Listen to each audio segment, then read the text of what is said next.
神に好かれたワノ国の海賊がいたな。ワノ国を開国せよ。光月の侍よ、忠義にもゆる者の二つよ。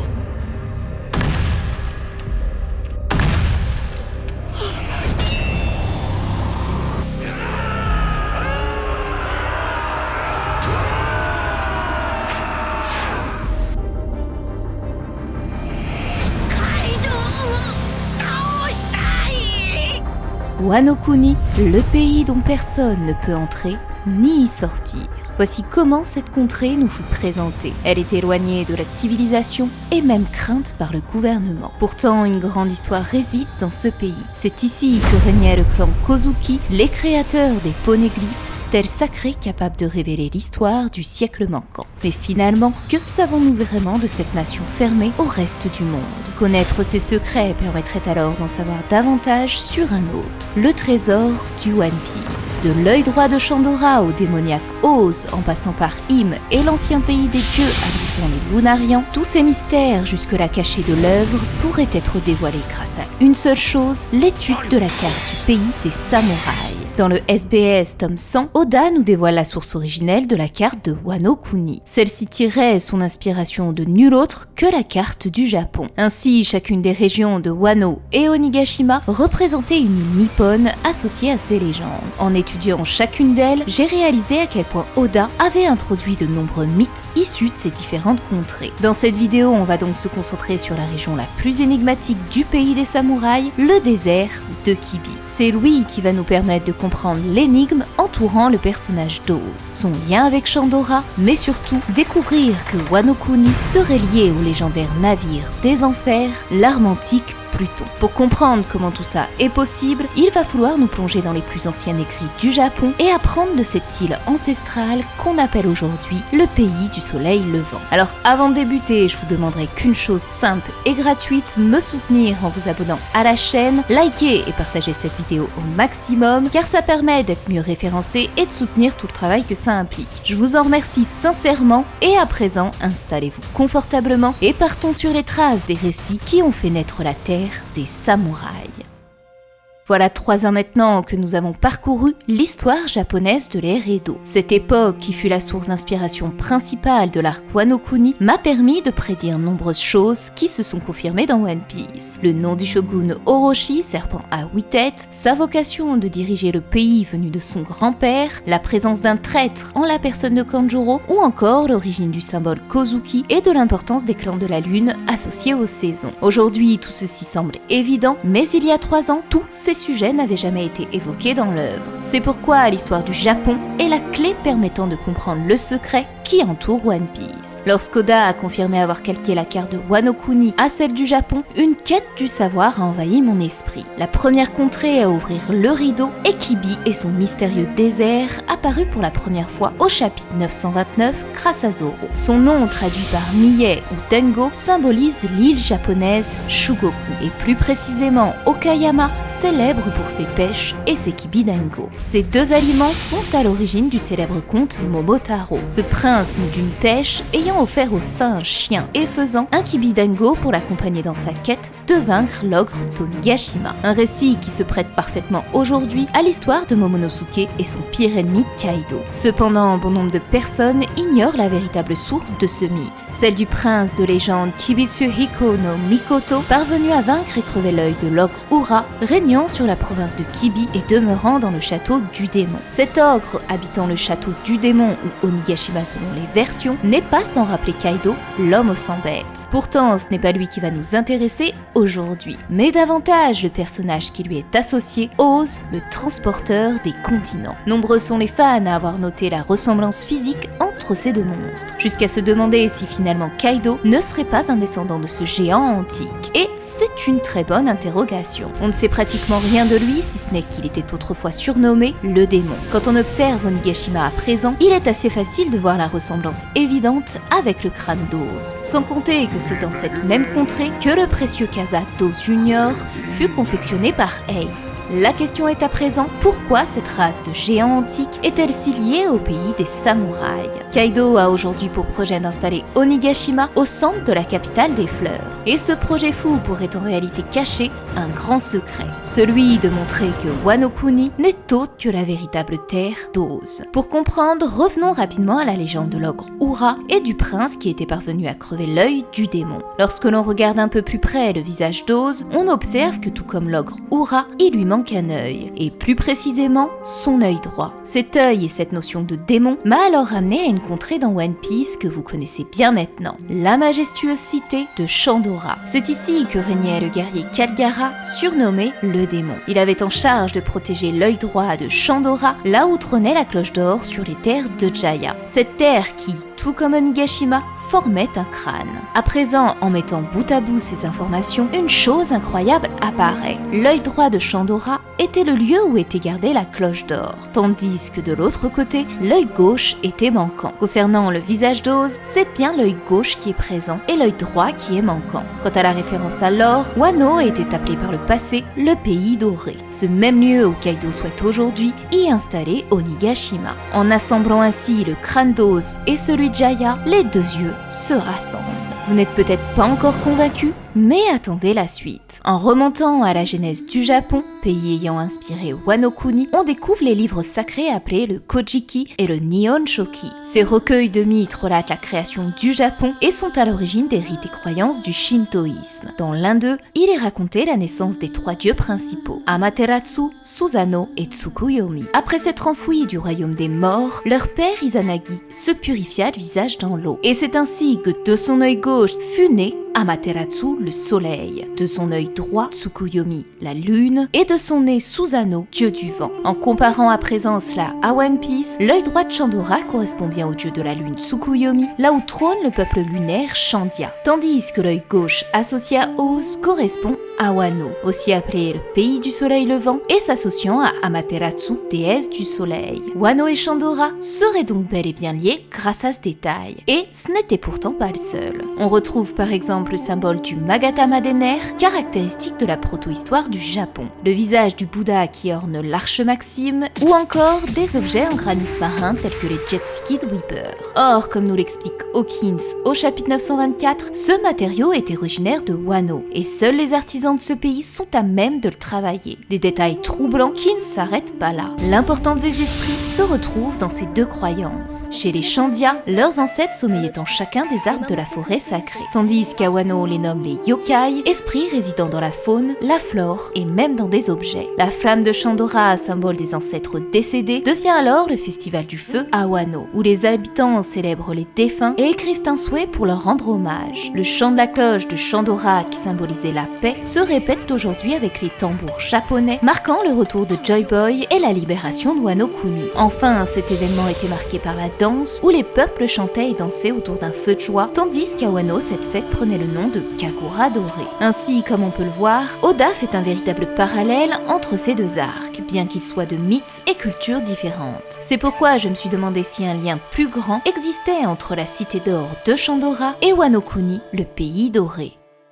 Shandora recelait il y a 800 ans l'antique cité d'or, un mythe tiré de l'Eldorado et des 7 fabuleuses cités d'or. Lorsqu'on étudie un peu cette légende, on découvre que son emplacement est établi à Antilia, une terre d'abondance prospère et paisible, exemptée de la pauvreté et d'injustice. Ce nom est particulier puisqu'il se traduit en arabe l'île du dragon ou en latin l'île qui se trouve avant Zimpangu. Deux traductions qui vont alors faire grand lien avec le pays des samouraïs, puisque l'île du dragon, Ryugashima, est tout bonnement le nom qu'avait choisi au départ Oda pour Onigashima. Sans compter que cet animal légendaire est l'emblème de l'arc Wano, à travers la légende de Ryuma, l'homme aux 100 bêtes Kaido ou encore Momonosuke Kuzuki. Enfin, la seconde traduction, l'île qui se trouve avant Zimpangu, concerne l'ancienne épithète de Wano Kuni, le pays doré, aussi connu sous le nom de Zimpangu. Ainsi, si Wano Kuni représente Antilia, terre des cités d'or, cela signifierait bel et bien que par le passé, Wano aurait été lié à Shandora, formant la seconde cité et expliquant la symbolique de l'œil droit et gauche du crâne. Certains pourraient cependant se dire que l'île de Wano ne pourrait être contenue dans l'œil gauche de Shandora au vu de sa taille. Et en effet, c'est un détail des plus pertinents. Mais l'architecture que nous voyons aujourd'hui de cette île n'est en réalité pour moi pas la même qu'il y a 800 ans. Et c'est à nouveau dans le Kojiki que nous allons trouver notre réponse. En étudiant plus en profondeur ces récits, ils nous mènent à d'énormes révélations. Celle où Oz n'est autre que le créateur de Wano Kuni est la raison derrière la fermeture de ce pays, l'arme antique Pluton.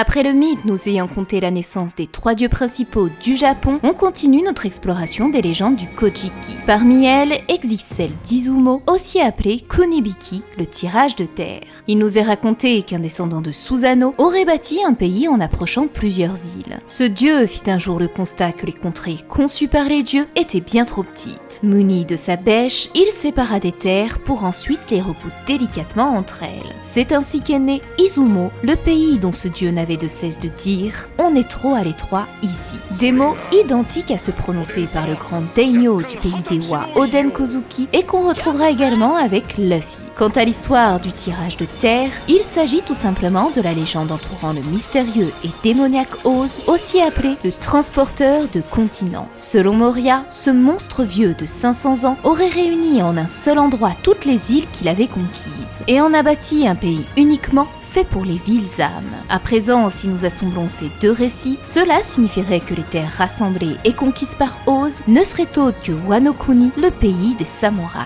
Nous serions alors au cœur même de la terre infernale des démons. Et cette notion d'enfer et de démon nous ramène à une chose importante dans One Piece, l'arme antique Pluton. Voilà bientôt 4 ans que nous avons découvert la terre légendaire des samouraïs. Ce pays qui connaissait il y a encore quelques dizaines d'années bonheur et prospérité fut découpé en 6 régions distinctes dont chacune d'elles était contrôlée par une famille au nom lunaire. Des familles aujourd'hui disparues à l'exception des Kozuki qui firent alliance il y a 800 ans avec le peuple des Minks et qui fut à l'origine de la fermeture de ses frontières pour lutter contre un pouvoir extérieur. Un pouvoir qui pourrait par ailleurs être la cause de la malédiction de Zunesha. Mais alors, qu'a-t-il bien pu se produire durant le siècle manquant pour que ce peuple ferme les portes de son pays? En reprenant à nouveau les livres sacrés racontant la genèse du Japon, on découvre l'histoire des dieux à l'origine de cette île, Izanagi et Izanami. Avant la naissance d'Amaterasu et ses 2 frères, Izanagi et Izanami eurent plusieurs enfants, dont l'un d'eux fut le dieu du feu. Lorsqu'Izanami le mit au monde, elle fut si horriblement brûlée qu'elle en mourut et se retira au royaume des morts, le Yomi. Fou de rage, Izanagi tua son fils et décida de rejoindre sa femme afin de la ramener sur terre. À présent réunie dans les entrailles des enfers, Izanami supplia son époux de ne pas la regarder. Mais impatient, Izanagi réussit à la surprendre et fut alors horrifié de constater que le corps de son épouse était en putréfaction. Il prit la fuite tandis qu'Izanagi, humilié, se mit à sa poursuite. Izanagi parvint à lui échapper de justesse et c'est là l'entrée du royaume des morts d'une lourde pierre. C'est ainsi que la porte des enfers se referma et sépara le monde des vivants et des morts. Cette image de porte fermée au monde m'a alors ramené à celle de Wano et la mission confiée aux descendants Kozuki de rouvrir les frontières du pays du soleil levant. Et c'est pourquoi finalement j'en suis arrivée à cette hypothèse. Wano Kuni pourrait tout simplement détenir ou même être l'arme antique Pluton. Ce nom de dieu infernal gouvernant le monde des morts serait alors la raison de la fermeture de ce pays. Rouvrir Wano, c'est ouvrir la porte des enfers à l'image du Yomi japonais et ainsi libérer la plus destructrice des armes du monde. Cela expliquerait par ailleurs pourquoi Oda a choisi la thématique des yokai fantômes pour incarner les protagonistes de cet arc. L'île des âmes vivant sur la terre des morts. Mais l'auteur ira encore plus loin, disséminant des indices depuis Alabasta, le pays cachant le poneglyphe de Pluton, et de nombreux autres éléments retrouvables sur Wano Kuni, tels que l'emblème japonais du Tomoe surplombé d'un cercle à cornes rappelant celle du géant Oz, l'image de la fresque reproduite par Kaido dans les derniers chapitres, ou encore l'emblème des Kozuki à 8 cercles, similaire à celui du drapeau des Nefertari. Un symbole trouvable également chez les Shandia, et ce sont justement ces peuples célestes qui vont renforcer le lien étroit entre Wano Kuni et les enfers. Parmi les 4 prélats d'Ener, l'un d'eux se nommait Gedatsu et portait pour emblème à sa ceinture le drapeau nippon. Mais plus étrange encore, après sa défaite, Oda illustrera ses minus-aventures, où il y fera la rencontre d'une taupe, le légendaire gardien des souterrains, dont le casque arbore le paysage historique du Japon. Cette notion de gardien souterrain mêlée au pays du soleil levant m'a alors conforté à l'idée que Wano Kuni serait bien lié d'une manière ou d'une autre à Pluton. Cependant, ce dieu des enfers a été désigné comme un navire de guerre. Or, Wano Kuni est une simple île. Alors comment ce pays pourrait-il renfermer une arme antique si puissante ? Eh bien tout simplement par le fait que ce vaisseau fantôme ne soit ni plus ni moins que l'île de Wano Kuni elle-même. Et cette idée n'est pas si folle quand on sait qu'à 2 reprises, Oda a fait d'une île un navire. Le premier est apparu dans l'arc du géant Oz, où Brook révèle que l'île de Thriller Bark est en réalité le navire de Gekko Moria. Le second nous vient de l'ancien détenteur des plans de Pluton, Icebark. Après l'épisode de l'Aqua Laguna, ce dernier avait pour projet de transformer Water 7 en un gigantesque bateau pour empêcher la destruction de la ville. Ainsi, l'idée de faire d'une île un navire est tout à fait envisageable. Et si les portes de Wano se réfèrent aux enfers et à la terre du démon Oz, alors il n'y aurait pas meilleur pays que celui des Wa pour incarner l'île de Pluton. Ce qui nous mène au dernier argument de cette théorie, la véritable identité de Yamato, la princesse disparue du royaume d'Oz.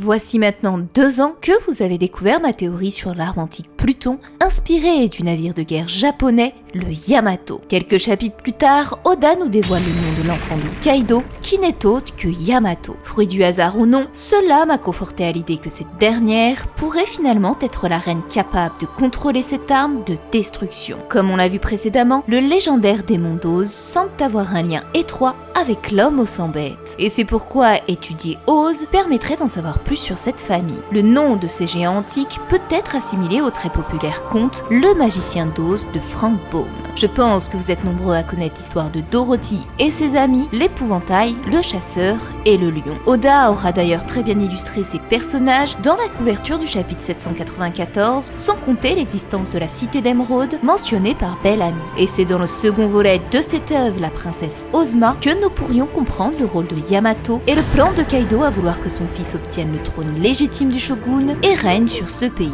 Bien avant la création de la cité d'émeraude, le pays d'Oz était une contrée prospère, où le roi Pastoria régnait sur ses terres, jusqu'au jour où le magicien apparut et lui prit son trône.